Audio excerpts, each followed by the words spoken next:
Newsfirst at 9. Headlines. A very good evening and welcome to Weekend Primetime News. I'm Katrina Chang and these are your headlines.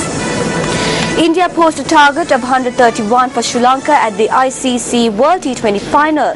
Sri Lanka on 8 runs for a loss of 1 wicket after 2 overs. There is a need for honest and humble governance, a statement from the former president. Minister Nimal Siripal de Silva says UN High Commissioner for Human Rights will not be allowed to meddle in internal affairs.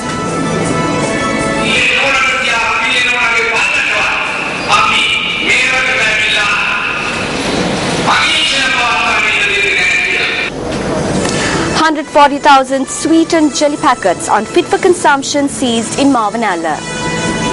Let's now join the main news desk for details of these stories and much more. Well, thank you very much, Katrina. Very good evening to welcome to Primetime News. I'm Shahin Dharampati. Well, Sri Lanka and India are battling it out in Mirpur, Dhaka for the coveted title of World T20 champions. Now, a short while ago, Sri Lanka were on 12 runs for the loss of 1 wicket in the third over, chasing the Indian target of 130. Now, winning the toss after a rain-delayed start, Sri Lanka's stand-in captain Lasith Malinga invited the Indians to take first release of the wicket. India was struck an early blow when Ajinkya Rahane was bowled by Angelo Matthews early in the innings, having scored only 3 runs. Rohit Sharma and Virat Kohli then proceeded to anchor the Indian innings until Sharma was caught by Sachitra Senanayake off the bowling of Rangan Herath for 29. Virat Kohli and Yuvraj Singh were restricted from scoring at a competitive pace owing to some exemplary bowling by the Sri Lankans.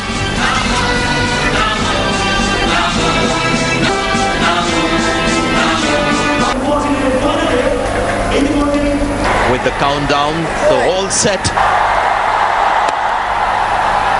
Swing and well played. Gone! First wicket here for Sri Lanka. Ajinkya Rahane missing. Well, he's into it now. And we'll clear. Right, how high has he hit that? To get a move on here. This should be fun. Now, has he taken it? Yes. Breakthrough. 50 for Virat Kohli. 4th in 5 innings in this tournament. It's come of 40 pace. Straight away, first ball, and that.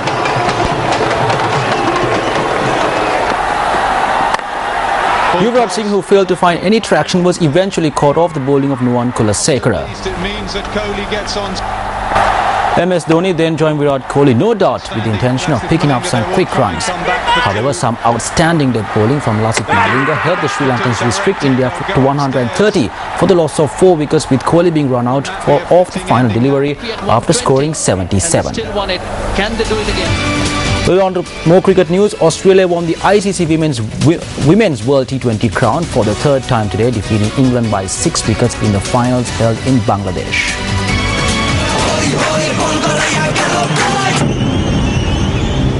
The Australian women, who won the toss in the final at Mirpur, Dhaka today, invited England to take first release of the wicket. Opening the batting for England, captain Charlotte Edwards was dismissed for 14. Heather Knight scored 29 before she too was dismissed. Australia's Sarah Coit ended with figures of 3 for 16 in her 4 overs. England lost wickets at regular intervals and ended their 20 overs with a total of 105, losing 8 wickets. Batting in reply, Australia's Ellis Villani and Jessie Johnson put on an opening stand of only 17 runs, giving the English women a glimmer of hope. However, confident 22 from Australian captain Meg Lanning put those hopes to rest. Alice Perry was unbeaten on 31 for the Aussie women. The Australian women reached the target after 15.1 overs, losing only 4 wickets. Australia's Sarah Coit was a judged woman of the match, while England's Anya Shrubsole was a judged woman of the tournament.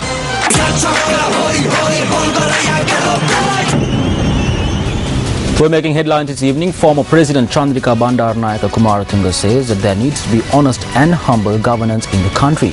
She made this statement at an event held in Ambilipitia. This event was organized to felicitate persons who took the fore in establishing agrarian settlements following the construction of the Udavalava and Chandrika Vava reservoirs. The event was organized by the Chandrika Kumaratunga Foundation for Justice and Democracy and the Ambilipitia Dinakara Community Development Centre. I'm not greedy for power, neither am I greedy for the money I can earn through power.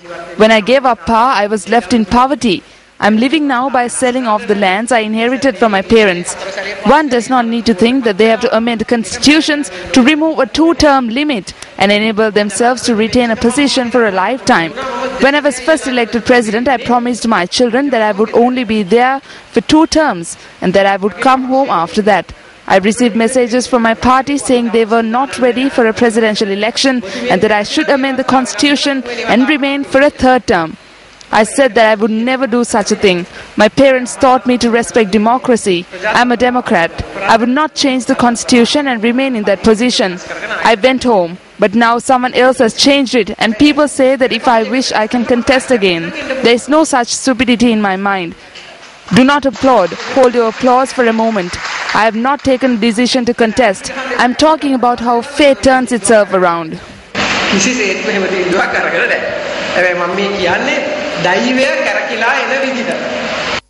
The former president also highlighted the need for a change in the political system. Do not squirm around. This game of politics cannot be played for long. This game of entering politics and then stealing all the resources and funds of the people will not work. Before long, the people will topple all of this and create a new system. It will happen democratically.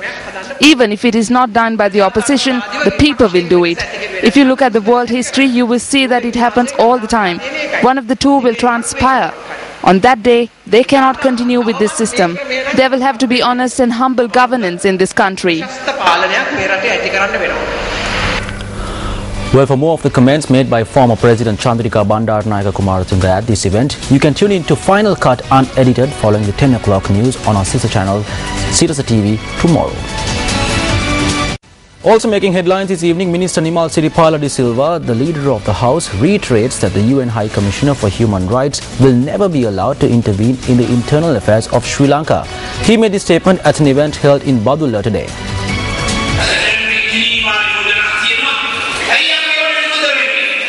There is the Geneva Resolution. Why are we opposed to it? Because we have pride. We do not approve of external persons meddling with the internal affairs of our country. We cannot allow it. If there is a problem in our home, we must resolve it internally. If there is a problem in our country, we must resolve it.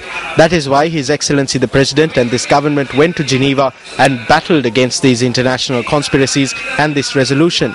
We fought in Sri Lanka too, and we say clearly that let alone Madam Pillay, even Madam Pillay's dog will not be allowed to come here and conduct investigations. Why do I say this? Because President Mahinda Rajapaksa is someone that we appointed to protect the independence of the country, its sovereignty, our pride and our national pride.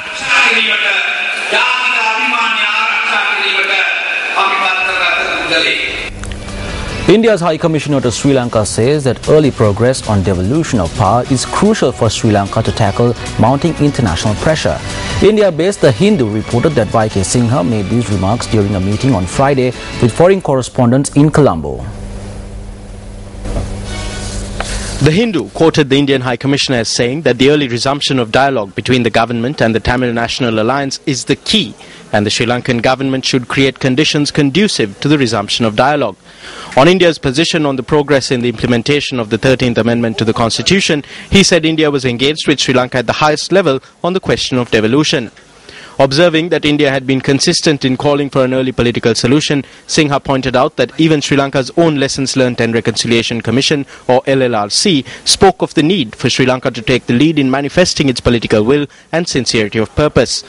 When questioned on whether the abstention at the Human Rights Council gave more leverage to India to push for meaningful devolution and resolve the ongoing fisheries issue, Singha said, quote, "I don't think it will be fair to say that we want to exercise pressure or leverage on either side, but what we would like to do is to try and restart that political process," unquote.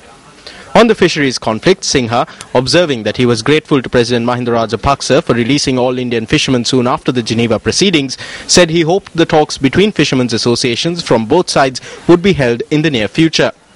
Asked if India saw scope for any progress in the long-pending Comprehensive Economic Partnership Agreement, or CEPA, he said that in spite of reservations in Sri Lanka on CEPA, it was more important to move to the next level rather than be bogged down by nomenclature. Responding to a question on Tamil Nadu's influence on New Delhi with regard to its diplomacy with Sri Lanka, Singha said India's foreign policy certainly reflected the aspirations of all its people, which includes all its provinces. However, he added that while Delhi definitely took into consideration concerns and positions of all its people, decisions were taken in the national interest. We're moving to the finals in Bangladesh, where Sri Lanka is taking on India. Sri Lanka were 33 for the loss of 1 wicket just a short while ago. Now moving back to local news, a public rally organized by the Tamil National Alliance was held in Kumbangani in Porathiyapattu, Batiklo today.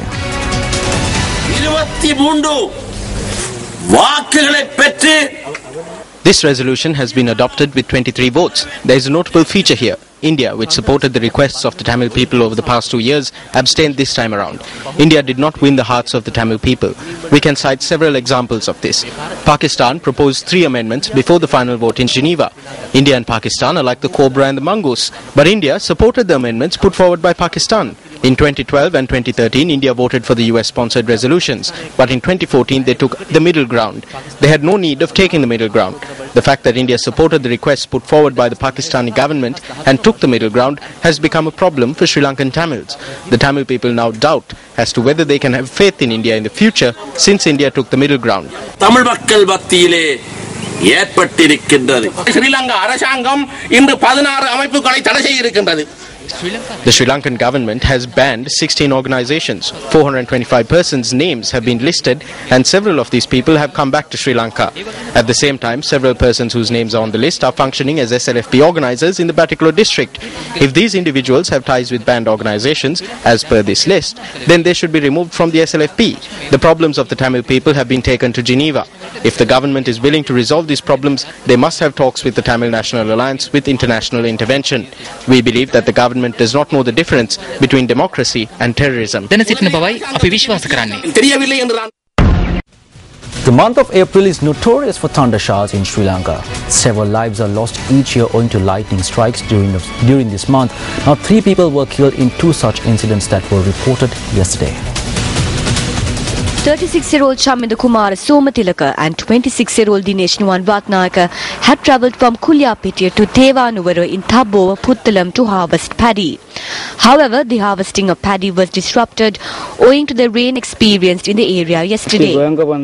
They had come to the area for the harvest, but because of the rain, they came here. Both individuals had sought shelter from the rain in the home of the owner of the paddy field where they were working. A lightning strike on an antenna protruding from the house had caused serious injuries to both victims. Our reporter says they were pronounced dead after being hospitalized. Meanwhile, a woman was killed in a lightning strike in Madagama, Ipalogama, Mahava. Our reporter says that the woman who was inside a house in close proximity to where the lightning bolt struck was killed by the shock. The victim was a 50-year-old mother of 2.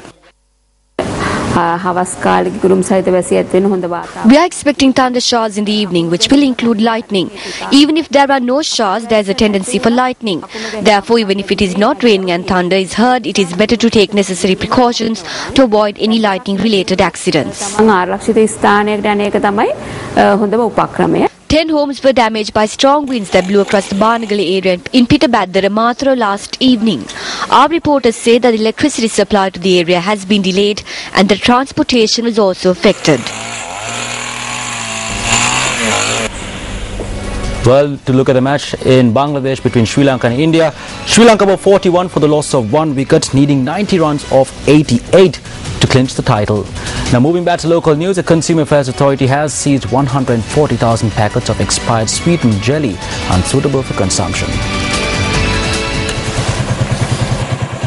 Deputy Director of Provincial Affairs of the Consumer Affairs Authority, Asela Bandara, said that the stock of jelly packets was seized following a raid of a production facility in Marvanella based on a tip-off. The CAA said that a stock of packet of jelly unsuitable for consumption was found previously following a raid in Gaul, which led them to the production facility today. Deputy Director Bandara said that the expiry dates printed on the packets were false, noting that legal action will be taken against the relevant company. Pediatric and maternal clinic services across the island have been disrupted owing to a strike by family health workers for midwives.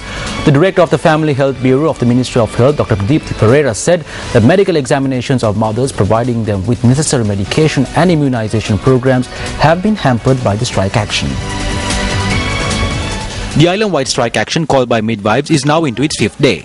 The Government Family Health Services Union said that they have withdrawn from all clinical services provided through MOH officers.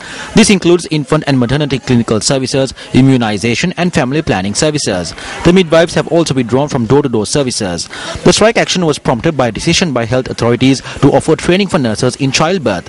Health authorities had reached this decision based on the recommendations of a special committee appointed for this purpose. The recommendation of this committee do not note anywhere that childbirth training should be provided to nurses who have completed their training at the Nurses College.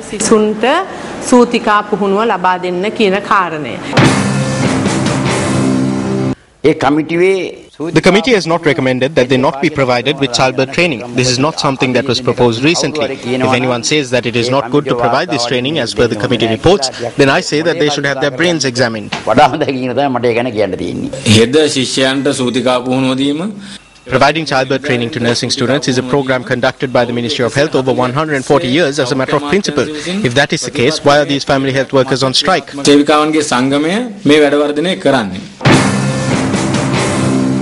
Any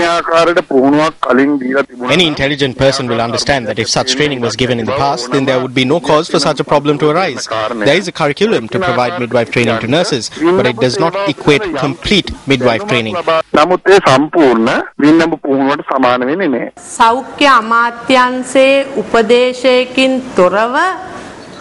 The Ministry of Health has decided to pay 80 million in wages for nursing students who came forward for childbirth training that they offered through the nursing college on the instructions of trade union leaders without any consultation.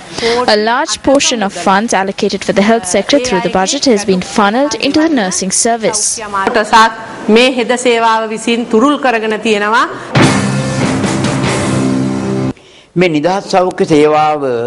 Did some of our people understand the cost of the free health service only when it was decided to provide childbirth training?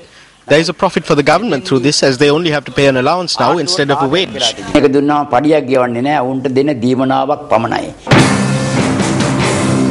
Their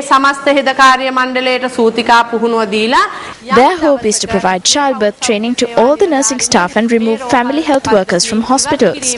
I wish to make this clear at this instance.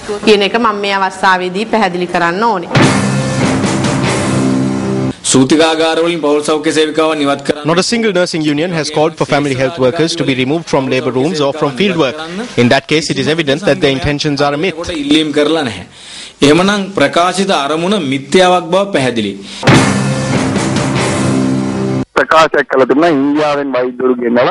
A statement had been made that doctors would be brought from India to conduct this training program.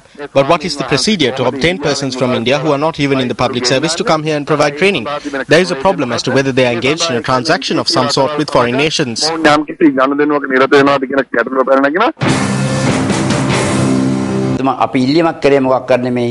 The request we made was that if doctors here are not willing to conduct childbirth training for nurses, then the government should at least provide sponsorship to obtain doctors from India to conduct training. They are trying to turn this around and distort the problem.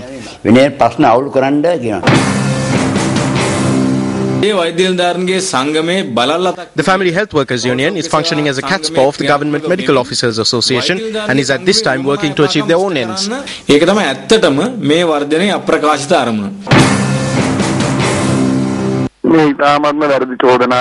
That is a false allegation. It is simply an allegation made by certain trade unions that have no understanding of the public service. Persons who obtain the highest marks at the advanced level examination, the most intelligent people in the country, become doctors. Therefore, there is no chance that nurses can challenge their position and the privileges they are entitled to.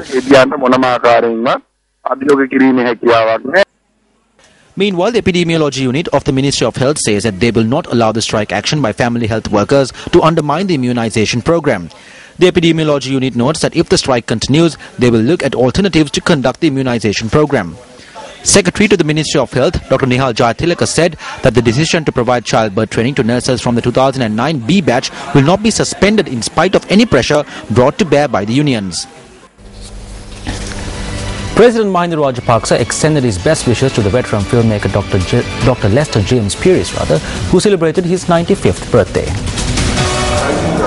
The President visited Dr. Lester James Pierce at his residence last night and inquired into his well-being.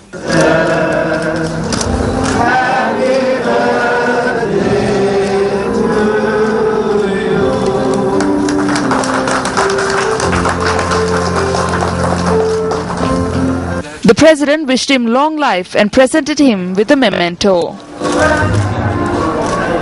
A suspect believed to have murdered an 18-year-old woman has been arrested in the Alla area in Alpetia. The police stated that a complaint was lodged that the young woman was missing since the 25th of last month. The body of the young woman was found in a forest area in Berugala Alla in Alpetia last morning. The body was found on a tip-off that was received by the police. The police stated that the body was hidden in the forest area after her husband committed the murder in the house. The police arrested the individual because there was a blood spatter on the wall. The deceased has been identified as 18-year-old Sandhuni Kanchana from the Bulugaha area in Alla.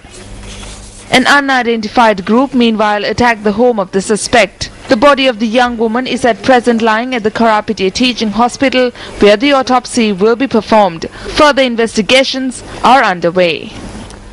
The 6th death anniversary of the late Minister Jayraj Fernandopulle was commemorated this morning. The event was held near the Kanti Sports Ground after religious observances.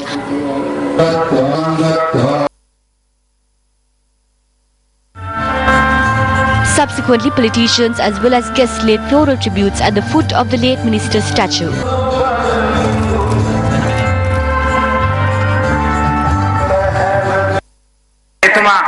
Although 6 years have passed without his presence,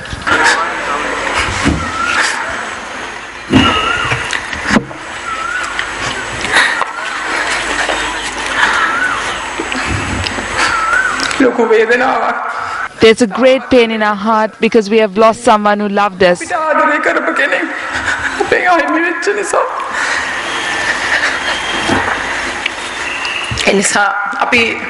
Therefore, the people in the electorate and district request that we continue the work he started.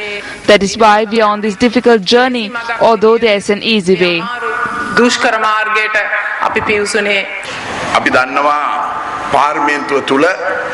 We know that he was a great speaker in the parliament. He protected the government and the party while challenging the opposition. However, when he left the premises of the parliament, he was friends with everyone. His passing was a loss not only to us gathered here, but to the entire nation. Members of the public who attended the event also offered floral tributes to the statue. Well, to take a quick look at the World T20 finals between Sri Lanka and India. Sri Lanka were 47 for the loss of 2 wickets just a little while ago. In local news still, Western Provincial Councillor S.M. Marikar says that he will fulfill the promises he made to the people of Central Colombo during the elections. He expressed these views during a visit to Maradana. Western Provincial Councillor S.M. Marikar met his supporters in Maradana yesterday to express his gratitude. We will solve the employment problems that these people have. We will also solve the housing issue and the destruction of homes. We will fight with the people of Central Colombo even after the conclusion of the election. We will begin this fight from Central Colombo. I will unite with everyone living in the slums here and we will achieve victory.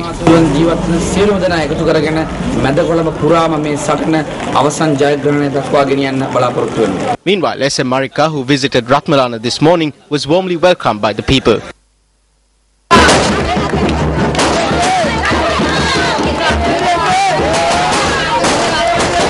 Well, today marks day 11 of Around the World in 40 Days, a 40-day goodwill tour across the globe organized by Newsfirst and Sri Lanka Youth ahead of the 2014 World Conference on Youth. Today's leg of the tour commenced with religious observances at the Sacharahi Lankaji Vihara in Japan, where Venerable Banagala Upatissa Thera is the chief incumbent. The Sri Lankan delegation is scheduled to meet with representatives of the Japanese Youth Federation tomorrow. Around the World in 40 Days. The first stop of the Around the World team today was the Lankaji Vihara in Savara. The team engaged in religious observances and also got the opportunity to interact with Sri Lankan expatriates. The National Youth Services Council, together with Sirius TV, are currently engaged in a tour around the world. They visited Tokyo and made their first stop at this vihara to obtain the blessings of the Sangha. Thereafter, the team arrived in the Tsukuba area and visited the Sri Sambuddha Loka Vihara. A Japanese lesson was underway at the vihara when the Newsfirst team arrived. විහාරස්ථානයෙන් වියදම් කරලා ජපාන් භාෂාව උගන්වන වෘත්තීයමය ජපාන් ගුරුවරුන් දෙදෙනෙක් We have enlisted the services of 2 professional Japanese teachers at the expense of the vihara. This class is conducted on a weekly basis. All activities at the vihara are being conducted under the supervision and guidance of Most Venerable Banagala Upatisanayaka Tero, who is my teacher. The chairman of the Maharaj organization also visited this temple once. However, his visit came at a time when the temple was still being built. He helped us greatly economically. We remember his meritorious deeds as well at this occasion. එතුමත් විශාල සහයෝගයක් අපිට ලබා දුන්නා ආර්ථික පැත්තෙන් ඒ කටයුතුත් මේ වෙලාවේදී බොහොමත්ම පින්දීමෙන් යුක්තව සිහිපත් කරනවා.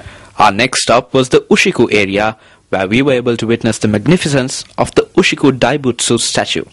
The Around the World in 40 Days team that arrived in Tokyo, Japan yesterday is now in front of the Ushiku Daibutsu statue. This is incidentally the largest bronze Buddha statue ever made, and it is over 100 meters in height. This impressive creation weighs over 4,000 tons. We were able to climb inside the statue, and this was the view that we were able to see. Incidentally, this creation also houses 3,000 smaller statues of this nature. The Around the World team will be in Tokyo for the coming days as well. Tomorrow we are due to meet with the ambassador, the Sri Lankan ambassador to Japan, as well as the delegates that will represent Japan at the World Youth Conference 2014. For Newsfirst, I'm Ravi Shirugal Bandara with Yasrat Kamasri from Ushiku, Japan. Around the World in 40 Days. The 12th round of trials for Super Fighter, Sri Lanka's first reality sports program, an initiative to introduce boxing talent to compete on the national and international stage, was held in Vavuniya today. Super Fighter. Super Fight is organised by Newsfirst and MTV-MBC Media Network together with MAS Holdings. The 12th round of trials for Super Fighter was held covering the Vavuniya and Anuradhapura districts today. Around 350 athletes took part at the training camp. The athletes were introduced to the ABCs of boxing by accomplished trainers. These athletes then competed under 4 weight categories in order to be qualified to be among the final 100 contenders for the title of Super Fighter. The matches were held in a boxing ring erected to international standards. Which of these athletes will be selected from the Vavuniya and Anuradhapura districts? For more details, tune into Super Fighter on our sister channel Sirius TV. Super Fighter. Newsfirst EU reporter Harsha Kumara from Akmi Mana filed this report today.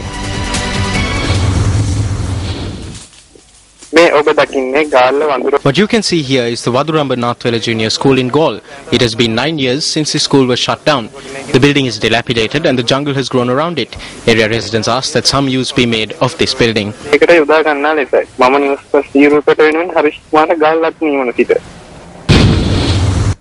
Now moving on to international news, a Chinese patrol vessel hunting for the missing Malaysia Airlines flight MH370 had picked up acoustic signals twice at a designated Indian Ocean search area in the past 2 days. Chinese state media reported that a black box detector deployed by the Haizhong 1 picked up the signal with a frequency of 37.5 kHz per second, the same as emitted by flight recorders on Friday and yesterday. The vessel was searching in waters west of Perth, near where investigators believe Malaysia Airlines flight MH370 went down on the 8th of March. Australian search authorities said such a signal would be consistent with the black box, but both they and Chinese state TV stressed there was no conclusive evidence linking it to the Boeing 777. More planes and ships were being sent to assist in that area, but meanwhile Australia's HMAS Ocean Shield had reported a separate acoustic event some 300 nautical miles away. The Ocean Shield is carrying sophisticated US Navy equipment designed to pick up signals sent from the black boxes, which may hold the key to why the aircraft ended up thousands of kilometers off course. Australian Prime Minister Tony Abbott said he was hopeful but by no means certain that the reported pulse signals were related to MH370. My understanding is that they're unconfirmed. The point I make is that we are hopeful, but by no means certain. This is the most difficult search in human history. We are searching for an aircraft which is at the bottom of a very deep ocean, and it's a very, very wide search area. So it's a very, very difficult search. And almost a month since the disappearance of MH370, families are still hoping against hope for a miracle. Well, to take a quick look at the finals in Bangladesh, where Sri Lanka is taking on India. Sri Lanka was 69 for the loss of 3 wickets, needing 62 runs off 60 deliveries. And with that, we wrap up today's edition of Weekend Primetime News. It was a pleasure having with us. For the Newsfirst team, I'm Shine Rampati. We'll leave you with a look at the weather forecast for tomorrow. Good night and take care.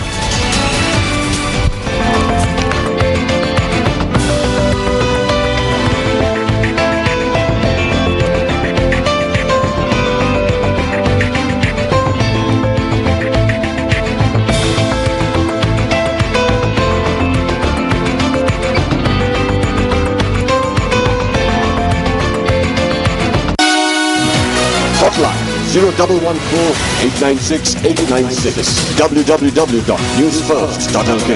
Feedback at newsfirst.lk.